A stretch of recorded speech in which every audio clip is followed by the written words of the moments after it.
управлявам квартала, че квартала ражда убийци, пияници.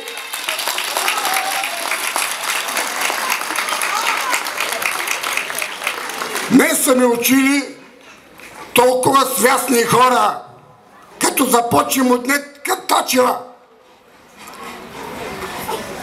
до госпожа Чанкова. И тук има още живи учители между тях, които не искам да ги изброявам, но на които съм благодарен. Тези хора са ни дали хъс в живота, дали са ни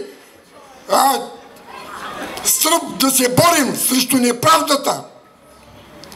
И искам да кажа, ей, господа управляващи, аз ви познавам душицата и знам, че и вие в момента това, което става в Коматово, не случайно.